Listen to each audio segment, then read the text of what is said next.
Oh, hi. Well, thanks for joining me. This is my office where I do battle with the forces of arrogance and ignorance and plain vanity. And what I'm going to do in these videos is set out the case that proves beyond a reasonable doubt, in the legal sense, the existence of God and the inevitability of a judgment. Now, the detailed evidence and arguments are set out in my latest book. That's this, A Final Theory of God. Now, this book is only about $15 in the United States, £9 in the United Kingdom, and it's only about 260 odd pages long. So it's worth having a copy of this book to follow along with the videos. And the one thing I'm pretty sure about is if you read this book and you watch these videos, you'll never think about science, philosophy and religion in the same way again. Right, so what I'm going to do is outline the argument. So imagine it's like an opening argument in a legal case. The sort of thing you've probably seen on television, where the lawyers pontificate for hours, days, sometimes even weeks. I'll try not make it that boring and that tedious, but I will say this. This book and these videos are not intended to entertain. They're intended to exercise the mind. And exercising the mind is just as important as exercising the body, otherwise it'll just turn to flab. Now, before we get started, I want to make a couple of points. The first is this: there are people that will say, and have already said, well, what does a lawyer know about science and philosophy and religion? He should stick to the law. And what I'll say about that is this: imagine one scientist getting into a dispute with another scientist about who made some important scientific discovery first. And let's say the Nobel Prize for Physics is at stake. Now, do you think that scientist is going to run along and ask another scientist to prepare and present his case in court? No, of course not. He's going to come to somebody like me, a litigation lawyer, because we train to blow away all the foam from a dispute and focus in on the important issues. The second thing I'll say about that is the universe is governed by laws. Lawyers deal in laws. So who better to see what laws mean than a lawyer, because that's our bread and butter. Now, let me say what I'm not going to be doing in these videos. I'm not going to be adopting the intelligent design argument. So I'm not going to be simply substituting God for what science can't yet explain. Neither am I going to argue that the universe and life are so complex and so improbable that they are only explicable by reference to God, because those arguments make God some nebulous notion, virtually indistinguishable from some force of nature. And God can only really have meaning if he's a personal God and an interested God, a God that gave us right and wrong, good and evil. And the way I'm going to do that is by showing that the evidence for God is found in the concept of law itself. And we find the same thing in science, philosophy and religion. They all reveal the search for a supreme law and a supreme lawmaker. And let me just show how that is done in the scriptures. It may be a different perspective on the scriptures to the one you're used to. And we find it in the first chapter of Proverbs at verse 3. And what it says is the purpose of Proverbs, and as we shall see, that's the purpose of the scriptures as a whole, is to receive the instruction of wisdom, justice, and judgment and equity.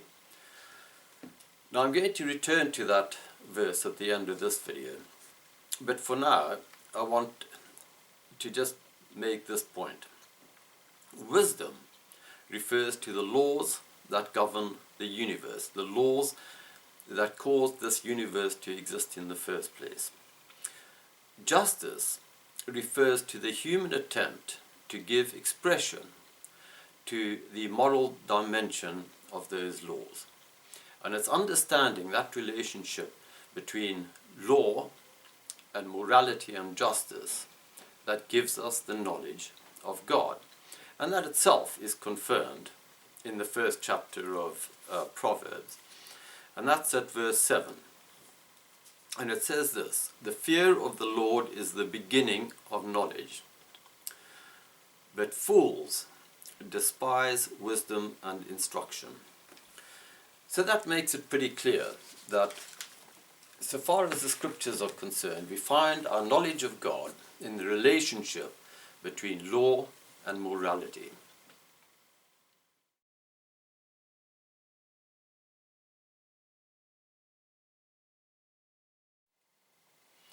Now let me first give an overall picture of what the argument is. And it is this: human beings are in every respect a manifestation of the fundamental laws that govern the universe. But those laws are also imprinted into our brains in mathematical form. And those laws have also imprinted into our brains the mechanisms that convert the raw mathematical data into words, images, and concepts. And one of those mechanisms converts the raw mathematical data into moral principles. I call that a neurological moral network. And it is that network that tells us that freedom is the fundamental principle of morality. And it is the principle of freedom that speaks to us of God. And what that shows is that if there is a God, the way he chose to reveal himself to us and to reveal to us his law and his will is through the language of mathematics. The way you can think about it is like a digital TV. The digital code is fed into the TV. The TV has mechanisms to convert that code into words and pictures that we can understand. And what this shows is that the fundamental laws that govern the universe are also moral laws.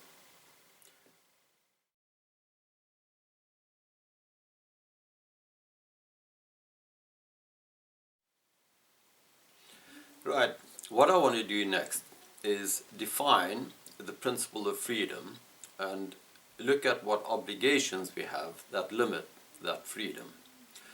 The principle of freedom can be defined like this: no one person, group of people, or institution, however that institution is constituted, including government, has any authority, natural or otherwise, over any other person without that person's consent. Now that principle has a reciprocal obligation. When I recognize that no other human being has any authority over me without my consent, I recognize that I can't have any authority over any other human being without their consent. That is simply the reciprocity we find in a mathematical equation, and it's Newton's third law.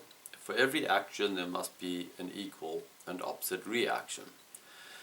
But that gives us a negative obligation, an obligation not to interfere with the freedom of others.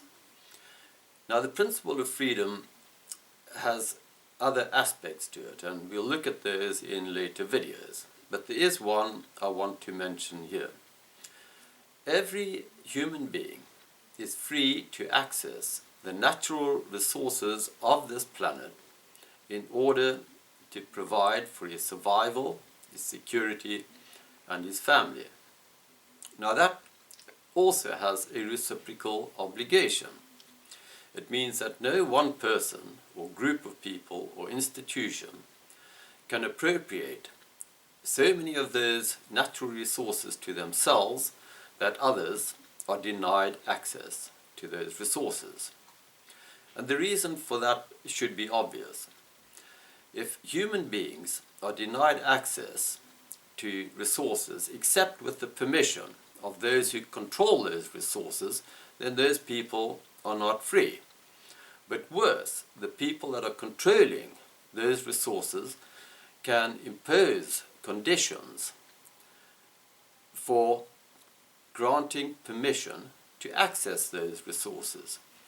And so even if there is an appearance of consent on behalf of those attempting to gain access to those resources, that consent is obtained by duress.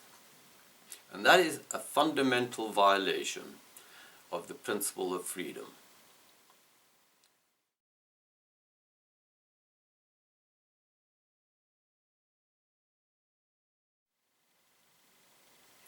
Right.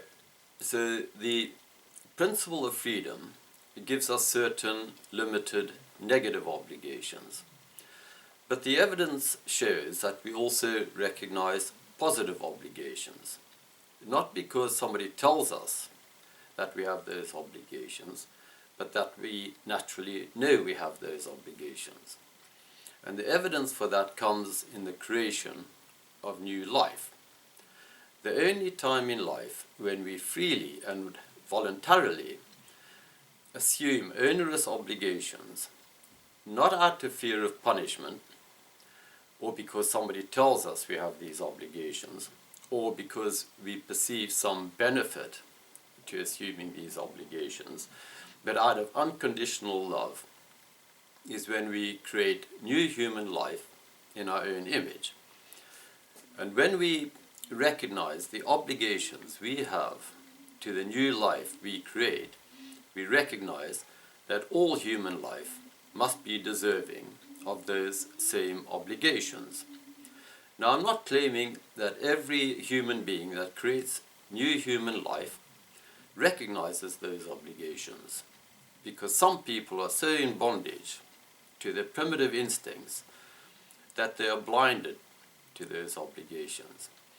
Neither am I arguing that the only time in life that we recognize these obligations is when we create new human life.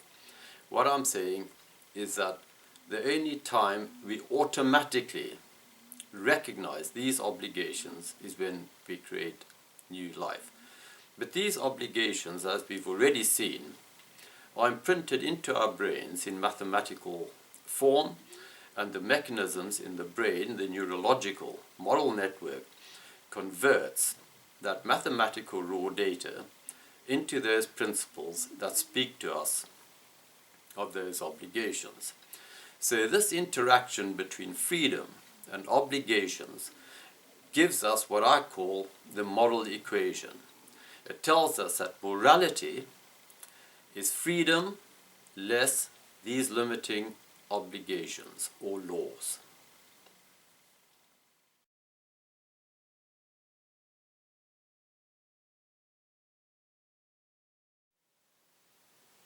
Now, it is this interaction between freedom and law or obligation that speaks to us of a supreme law and a supreme lawmaker. And it works like this. Freedom cannot recognize the commands and doctrines and opinions of other human beings as law. Yet we still recognize that we have these fundamental obligations. That tells us that freedom and law can only coexist under the authority of a supreme law and a supreme lawmaker that we call God. Otherwise, some of us are naturally slaves and others naturally masters. And we find exactly the same thing in physics. Particles are free to choose from any number of probabilities. Scientists call it a particle's wave function. Now, let me read what Michio Kaku, in his book Parallel Worlds, says about that particular property of particles. And he says this: in a quantum play, the actors suddenly throw away the script and act on their own. The puppets cut their strings. Free will has been established. What that does is tell us that freedom is the fundamental principle that governs the laws of the universe. Now, if freedom is the fundamental principle of those laws, it means freedom is the foundation of the laws that govern the universe. Now, if freedom is the foundation of the law, some other aspect of the law cannot come along and compel particles to adopt those positions that form the structures that create the universe and life that we see all around us. Only a supreme lawmaker, only somebody outside of the law, but with authority over the law, can compel particles to form those structures that create the universe.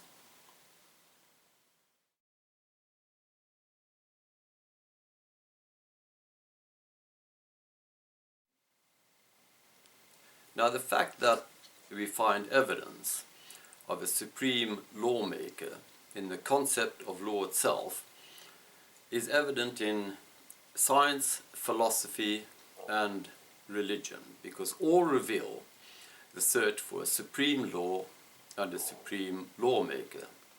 In religion, that's quite obvious, but we find exactly the same thing in science, except they don't express it in that way. We hear a lot today from scientists about the theory of everything, or the final theory. And what that is scientists are looking for those fundamental principles that they believe will explain how the universe came into being and why it functions the way it does. The problem with that is this issue of probabilities. What scientists discover is that if there is just this one universe, the chances of it ending up the way it has are just too improbable. The reason for that is if particles are free to choose from any number of probabilities, the chances of them all adopting those positions that form the structures that create this world and create life are so improbable as to be impossible. So to get around that problem, scientists simply increase the number of probabilities, and they propose there's not one universe, but an infinite number of universes. And then they argue that in one of those universes, a universe just like this one would have appeared. They call this the multiverse theory. So the multiverse is really science's supreme lawmaker. Now I call this the multilottery theory. Instead of increasing the number of entries into one lottery, I simply increase the number of lotteries and then say, well, in one of those lotteries my numbers would have come up. The problem with that is they won't, unless a draw is made and I can see my numbers. And that relates to the second aspect of particle behavior, which is an observation, and we'll get to that later. But effectively, it says that a particle will only adopt a certain position when it is observed, literally when it is looked at. Now, when we get to philosophy, again we find the search for a supreme law and a supreme lawmaker. Most countries today operate under a version of the social contract theory proposed by John Locke and Jean-Jacques Rousseau and others. Basically, that makes the majority the supreme lawmaker. The majority elect their representatives, who then make the supreme law. And that's how philosophy finds their supreme law and their supreme lawmaker.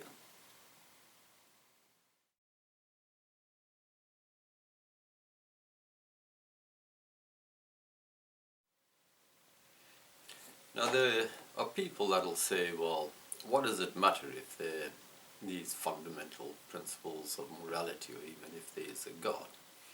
But that is like saying, what does it matter if there are fundamental laws of physics or chemistry? The fact is that those laws determine how we function as human beings. And when we violate any of those laws, the consequences can be catastrophic. And the laws of morality are exactly the same. Now, it was the French philosopher Jean-Jacques Rousseau, one of those proponents of the social contract theory, that once said anybody can scribble down his opinions on a piece of stone or a book or a declaration and claim, well, God told me to do that, and now the rest of you have an obligation to do as I say. And now that's a valid point, except the problem for Rousseau is that his social contract formula does precisely that. What it does is enable a select few people who are intent on imposing their authority, their control and their opinions on the rest of us to persuade the majority to give them that power. And they do that with bewildering propaganda and basically bribes. And in that way, their opinions simply become law. So it's no different to somebody scribbling down his opinions on a piece of stone and saying, God told me to do it. All it is they persuade the mob to make their opinions law. Now, I don't have a problem as such with the majority electing representatives. What I have a problem with is those representatives then passing laws that impose on me and everybody else obligations that violate the fundamental principles of morality. And that is something the founding fathers understood very well, which is why they declared that there are certain fundamental principles that cannot be violated, and those principles were handed down to us by our Creator. Now, what my book does is set out the evidence, the proof that that is absolutely true. That is exactly what has happened. And why it is important is this. Because it means that if government passes a law that violates any of those fundamental principles, that law, by definition, is an unjust law. And we have an obligation and a duty to oppose such laws in order to uphold the universal moral law.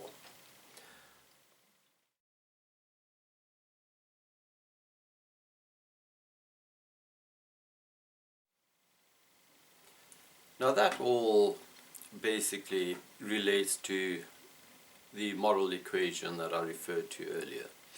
So let me wrap up this introduction by referring again to the verse from Proverbs that we looked at the beginning of the video. And that is in Proverbs chapter 1, and it's verse 3. And let me just read it again. It tells us that the purpose of Proverbs and the scriptures as a whole is to receive the instruction of wisdom, justice, and judgment and equity. So what it does is it brings together the concepts of wisdom and the concepts of justice, and it relates those concepts to judgment and equity. So we can now identify more precisely what those words mean.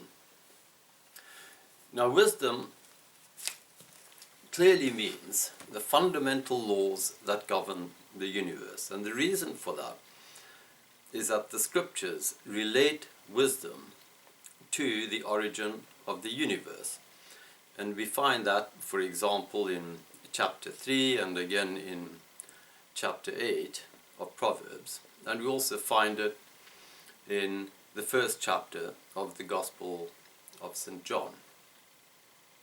So it's quite clear that that's what wisdom refers to.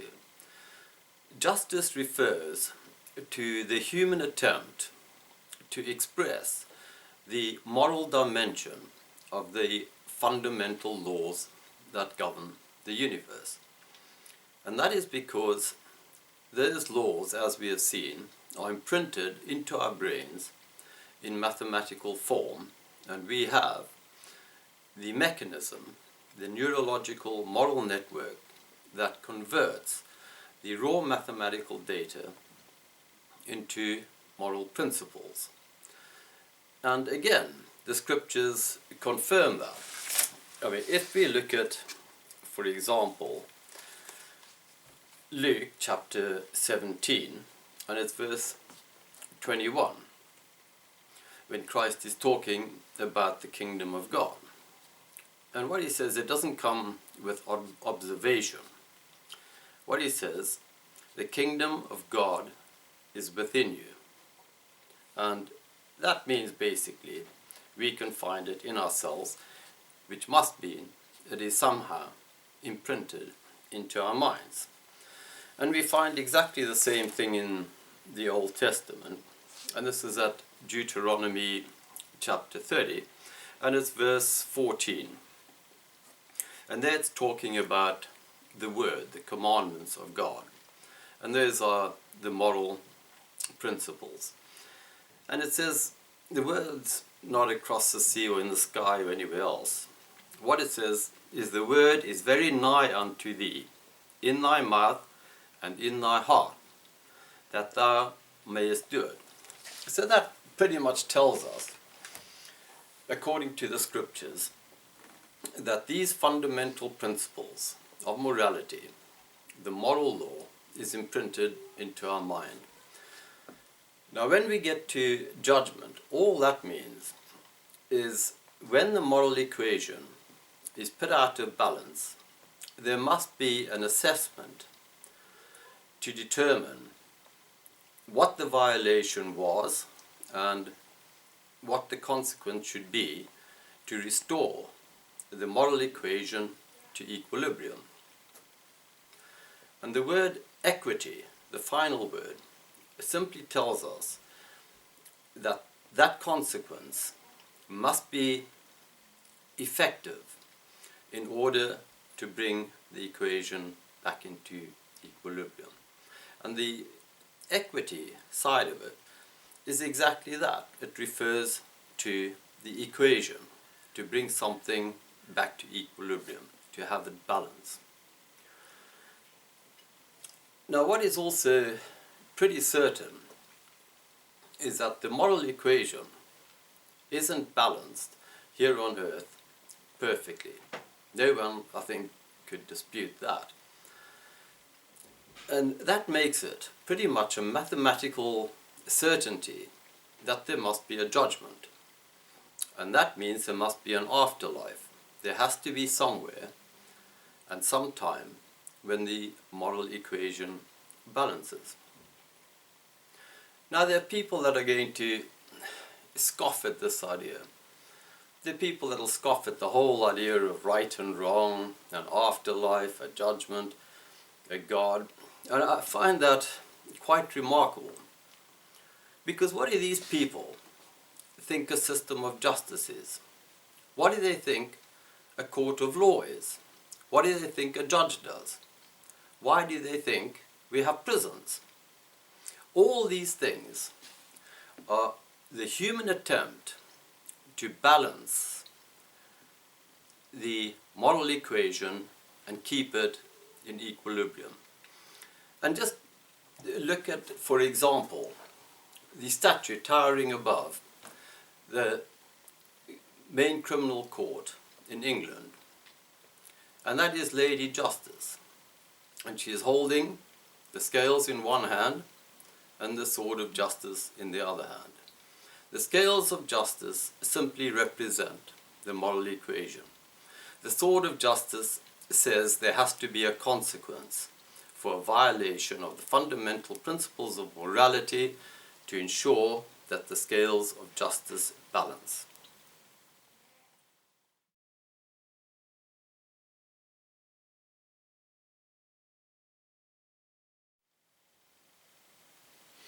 Now, elegant as Lady Justice may be, the one thing that is certain is that she does not preside over perfect justice in any country on this planet. And the reason for that is that there are people who distort and manipulate the law in order to serve their own interests and preserve their own power and wealth. And they do that in two ways. One, they get government to legislate to say that certain violations of the fundamental principles of morality are not illegal. And the obvious example of that is adultery. The worst betrayal one human being can perpetrate on other human beings, and not just any other human beings, but those human beings who depend on you and love you and are closest to you, is not unlawful.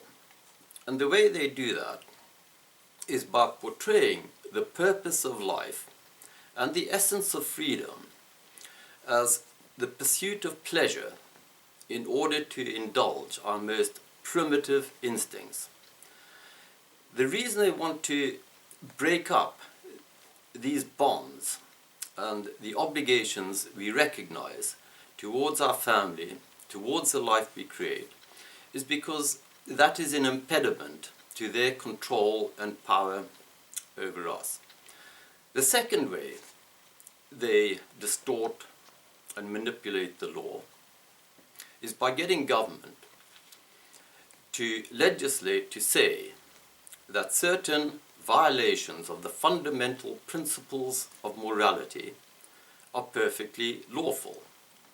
And an example of that is that these big financial institutions and corporations are permitted to appropriate to themselves so many of the natural resources of this planet, whether in physical form or converted into monetary form, that the rest of us are simply in financial servitude to those institutions and those corporations.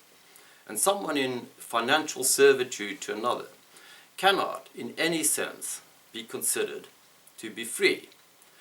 And the way they do this is by violating those reciprocal negative obligations we saw that flow out of the principle of freedom itself.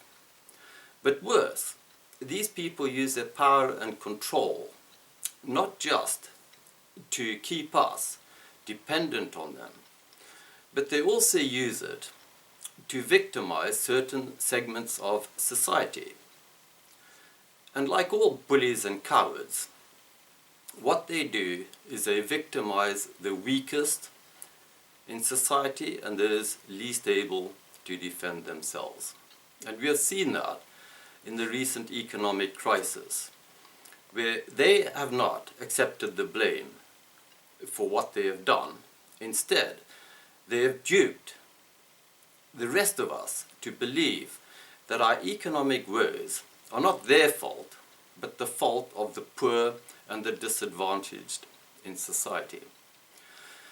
Now, these manipulations of the law, in order for them to keep them going, they have to try and keep an imbalance in the moral equation. But as we have seen, the moral equation will balance in the end. One way or the other, the moral equation will balance. So there's people that are sitting there smugly thinking, well, we got away with it, we won't face any consequences. I say to you, you will face those consequences. whether in this life or whether in another life. Now let me make clear, I'm not advocating that we get out the pitchforks and march down to these centers of corruption and power where these parasites hatch their blood-sucking schemes. But make no mistake about it, there are those who will, and already do, advocate just such action. And if the moral equation isn't balanced sooner rather than later, those consequences will be visited on those people in this lifetime, and the consequences will be catastrophic. Unfortunately, not just for them, but for all of humanity. So instead, the way I'm approaching it is to say we can reawaken the human spirit to its true moral purpose and its true moral destiny. And that way, we marginalize these people and make them irrelevant. And in order to do that, we have to go back and see how our moral destiny was written into the script of the universe right from the start. So what we have to do is go back to the origin of the universe to see how that happened. In other words, we have to go back to the beginning.